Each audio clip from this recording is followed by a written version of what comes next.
sejahtera buat kita semua. Puji dan syukur saya panjatkan kehadirat Tuhan Yang Maha Esa atas berkat dan karunia-Nya sehingga saya masih bisa menyelesaikan tugas makalah saya yang berjudul mengenai proses pada sistem operasi. Sebelumnya saya akan memperkenalkan diri saya. Nama saya Ida Mayanju Pandiangan, NPM 18110284, jurusan S1 Sistem Informatika di STMIK Budi Dharma.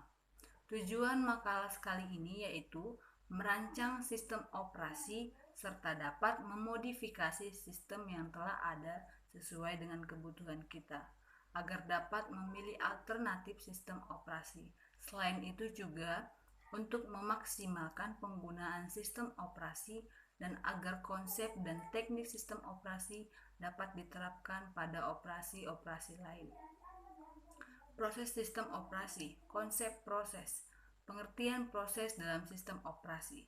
Proses pada sistem operasi adalah program yang sedang dieksekusi yang merupakan unit kerja terkecil yang secara individu memiliki sumber-sumber daya yang dijadwalkan oleh sistem operasi. Awalnya proses dijalankan secara sekuensial atau berurut. Suatu proses akan dieksekusi sampai selesai, baru kemudian berpindah ke proses selanjutnya. Sistem sekuensial memiliki kelemahan, yakni tingkat penggunaan atau utilitas prosesor yang rendah. Ketika sebuah proses dibuat, maka proses tersebut dapat memperoleh sumber-sumber daya seperti waktu CPU, memori, berkas, atau perangkat input dan output. Sumber daya ini dapat membagi-bagikan sumber daya kepada setiap proses turunannya, yaitu proses turunan dan proses induk berbagi sumber daya yang diberikan sistem operasi. Status proses. Proses yang dieksekusi mempunyai 5 status yang terdiri dari new, pembentukan suatu proses, running, instruksi-instruksi yang sedang dieksekusi, waiting, proses menunggu untuk beberapa event yang terjadi, ready, menunggu untuk dialirkan ke pemproses atau prosesor, terminated, proses telah selesai dieksekusi. Yang pertama tadi new, masih dalam tahap inisiasi oleh prosedur. Yang pertama itu meliputi alokasi memori utama untuk proses pengisian tabel proses, pembuatan struktur data kendali untuk menyimpan informasi dan status proses, belum siap untuk dieksekusi. Kondisi yang memicu proses new, login ke sistem operasi, permintaan eksekusi program, aplikasi yang menciptakan proses anak, penciptaan proses baru dari eksekusi batch. Yang kedua, ready, proses yang telah berhasil diinisiasi, antrian penjadwalan prosesor dengan cara menyisipkan proses baru ke dalam antrian, berisi referensi atau pointer ke struktur data kendali proses. Running, proses menguasai prosesor sepenuhnya. Proses running memiliki 3 kemungkinan, yaitu terminated tadi, proses yang telah selesai jika jatah waktu yang dialokasikan sudah habis, dan blocked. Blocked atau waiting, proses membutuhkan pembacaan dari piranti input atau output. Proses ini akan disisipkan pada antrian penjadwalan piranti input ataupun output atau event. Jika input atau output yang ditunggu sudah selesai, maka proses akan kembali ke antrian ready dan menunggu pemilihan schedule. Exit atau terminated, proses tersebut sudah dihentikan eksekusinya. Proses telah selesai secara normal. Pelanggaran proteksi berkas, kesalahan aritmatika, terjadi kegagalan input atau output, instruksi tidak benar, dan terjadi pemakaian instruksi yang tidak diizinkan. Elemen-elemen dari proses control block atau PCB. Yang pertama, identifier, menjelaskan proses yang sedang terjadi. Yang kedua, state, kondisi yang terjadi pada proses. Yang ketiga, priority, urutan perintah yang jelas pada suatu proses. Yang keempat, program pointer, instruksi pada proses. Yang kelima, memory pointers, media penyimpanan atau penunjuk alamat pada proses. Yang keenam, konteks data, data yang berkaitan dengan proses. Yang ketujuh, input atau output status information, terdapat masukan dan keluaran yang diinginkan. Yang kedelapan, accounting information, memberikan informasi yang dibutuhkan. Konsep penjadwalan. Terdapat 3 konsep dasar penjadwalan proses, yakni pertama penjadwalan antrian. Ketika proses memasuki sistem, mereka diletakkan dalam antrian job. Antrian ini terdiri dari seluruh proses dalam sistem. Proses yang hidup pada memori utama dan siap menunggu wait untuk mengeksekusi dan disimpan pada sebuah daftar bernama ready queue. Antrian ini biasanya disimpan sebagai daftar penghubung. Yang kedua, penjadwalan scheduler. Sebuah proses berpindah antara berbagai penjadwalan antrian selama umur hidupnya. Sistem operasi harus memilih untuk keperluan penjadwalan memproses antrian-antrian ini dalam cara tertentu. Penjadwalan long term atau penjadwalan job memilih proses dari pool ini dan mengisinya ke dalam memori eksekusi. Yang ketiga, alih konteks. Mengganti CPU ke proses lain memerlukan penyimpanan suatu keadaan proses lama dan kemudian beralih ke proses yang baru. Tugas tersebut diketahui sebagai alih konteks atau konteks switch. Pergantian waktu konteks adalah murni overhead karena sistem melakukan pekerjaan yang tidak perlu, kecepatan memori, jumlah register yang harus dikopi, dan keberadaan instruksi khusus seperti instruksi tunggal untuk mengisi atau menyimpan seluruh register. Tingkat kecepatan umumnya berkisar antara 1 sampai 1000 mikro per detik. Terdapat 3 penjadwalan, yaitu pertama, penjadwalan jangka pendek atau short term scheduler. Penjadwalan jangka pendek bertugas menjadwalkan alokasi pemproses di antara proses-proses ready yang berada di memori utama. Sasaran utama penjadwalan jangka pendek adalah memaksimumkan kinerja sistem untuk memenuhi satu kumpulan kriteria yang diharapkan. Penjadwalan ini dijalankan setiap terjadi pengalihan proses untuk memilih proses berikutnya yang harus dijalankan. Yang kedua, penjadwalan jangka menengah atau medium term scheduler. Setelah eksekusi selama suatu waktu, proses mungkin ditunda karena permintaan layanan masukan atau keluaran atau memanggil suatu sistem call. Agar ruang memori dapat bermanfaat, maka proses dipindah dari memori utama ke memori sekunder, sehingga tersedia ruang yang lebih besar untuk proses yang lain. Tetapi begitu kondisi membuat proses tertunda, hilang dan proses dimasukkan kembali ke memori utama dan ready. Penjadwalan jangka menengah mengendalikan transisi dari suspended ke ready. Ketiga, penjadwalan jangka panjang atau disebut dengan long term scheduler. Penjadwalan jangka panjang bekerja terhadap antrian batch dan memiliki batch berikutnya yang harus dieksekusi sistem. Batch biasanya berupa proses-proses dengan penggunaan sumber daya yang intensif, yaitu waktu pemproses, memori, perangkat masukan atau keluaran. Tipe-tipe penjadwal dapat dikaitkan dengan state proses. Kaitan antara tipe-tipe penjadwalan dengan state proses. Strategi penjadwalan dibagi menjadi 2 bagian. Yang pertama, penjadwalan non-primitif atau run to completion. Begitu proses diberi jatah layanan, pemproses akan memproses, tidak dapat diambil alih oleh proses lain sampai proses itu selesai. Non-preemptive juga disebut run to completion karena proses yang telah dijadwalkan akan dijalankan sampai selesainya atau proses tersebut meminta layanan masukan atau keluaran. Yang kedua, penjadwalan preemptive. Saat proses diberi jatah layanan, pemproses maka memproses dapat diambil alih proses lain yang mempunyai prioritas yang lebih tinggi berdasarkan kriteria sistem. Proses yang disela berubah menjadi state ready. Yang pertama, pembuatan proses atau creative process. Creative process yaitu tindakan yang dilakukan sistem operasi pada saat sebuah proses akan ditambahkan ke proses yang sedang dikelola. Sistem operasi membuat struktur data yang digunakan untuk mengelola proses dan mengalokasikan ruang alamat ke proses itu.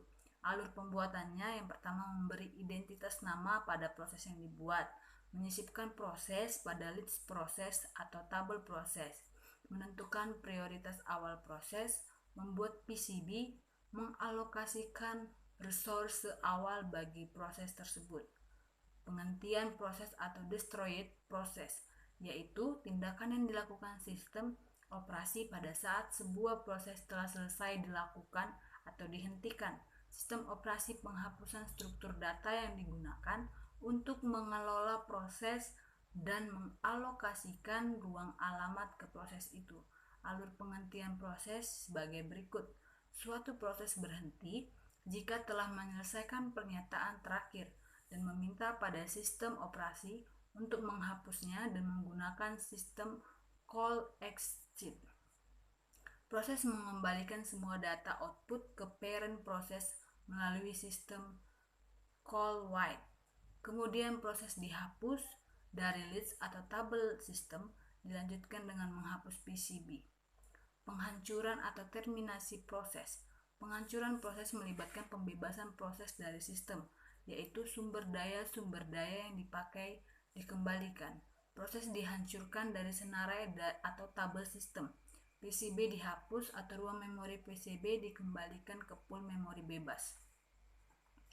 Interprocess Communication atau IPC. IPC terdiri dari beberapa jenis. Yang pertama, pipe.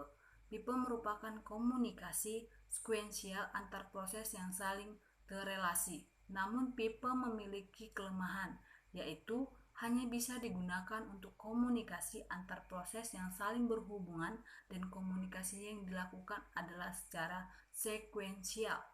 Yang kedua, shared memory. Shared memory system merupakan salah satu cara komunikasi antar proses dengan cara mengalokasikan suatu alamat memori untuk dipakai berkomunikasi antar proses. Alamat dan besar alokasi memori yang digunakan biasanya ditentukan oleh pembuat program. Pada metode ini, sistem akan mengatur proses mana yang akan memakai memori pada waktu tertentu sehingga pekerjaan dapat dilakukan secara efektif. Yang ketiga, soket. Bentuk dari komunikasi yaitu UDP dan TCP menggunakan abstraksi soket yang menyediakan endpoint untuk komunikasi antar proses. Soket bisa dijalankan di berbagai platform seperti BSD, Unix, Linux, Windows, dan lain sebagainya. Yang keempat, message queue. Sistem berkirim pesan adalah proses berkomunikasi antar bagian sistem untuk membagi variabel yang dibutuhkan.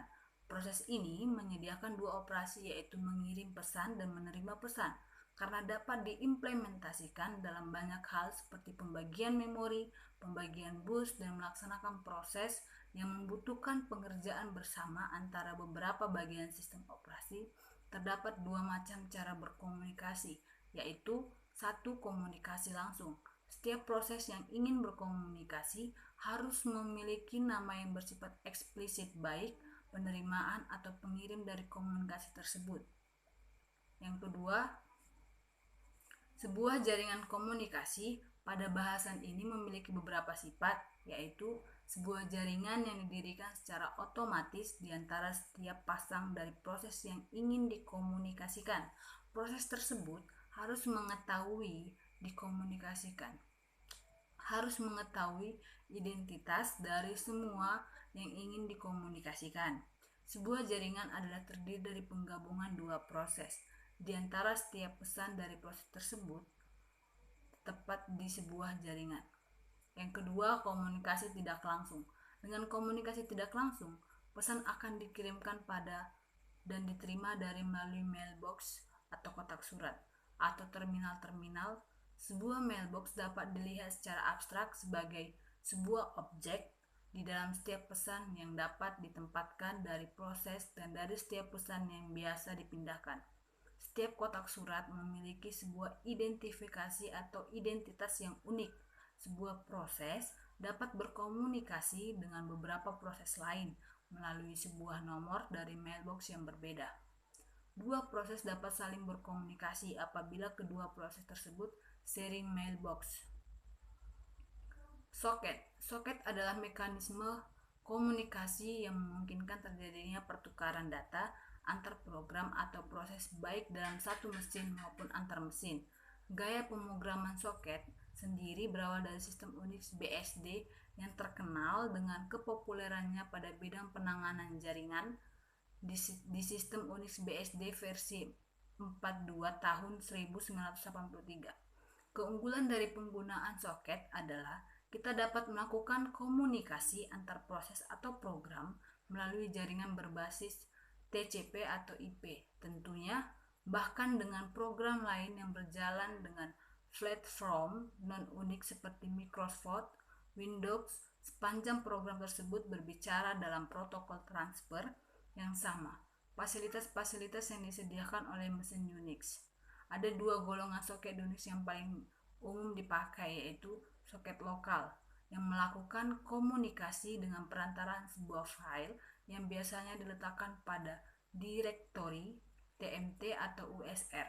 Soket semacam ini digunakan umumnya terbatas untuk komunikasi antar aplikasi dalam satu mesin. Yang kedua, soket networking. Soket networking ditunjukkan untuk komunikasi antar aplikasi mesin dalam lingkungan jaringan TCP atau IP. Diidentifikasi soket dilakukan dengan sebuah service identifier, yaitu berupa nomor port, TCP atau IP yang dapat disambung oleh klien. Soket networking memiliki beberapa jenis. Yang pertama, soket stream atau SOC stream yang merupakan komunikasi full duplex berbasis aliran stream data. Pada model komunikasi soket stream, koneksi dua aplikasi harus dalam kondisi tersambung dengan benar untuk dapat bertukar data. Ini dapat dianalogikan seperti komunikasi telepon. Jika sambungan telepon di salah satu titik putus, maka komunikasi tidak dapat terjadi. Koneksi model seperti ini akan menjamin data dapat dipertukarkan dengan baik, namun memiliki kelemahan dalam hal penggunaan jalur data yang relatif besar dan tidak boleh terputus. Yang kedua, soket datagram. Soket datagram berkomunikasi dengan cara yang berbeda. Soket ini tidak membutuhkan koneksi yang tersambung dengan benar untuk mengirim dan menerima data. Model komunikasi semacam ini tidak dapat menjamin data dapat dipertukarkan dengan baik, namun memiliki keunggulan dalam hal penggunaan jalur data yang minimal. Soket datagram dapat dianalogikan dengan komunikasi yang terjadi pada kelas. Misalnya, pada saat guru melakukan broadcasting materi pelajaran untuk diterima oleh setiap murid. Tidak ada yang dapat menjamin materi pelajaran dapat diterima oleh semua murid dengan baik, kecuali diterapkan metode red catching.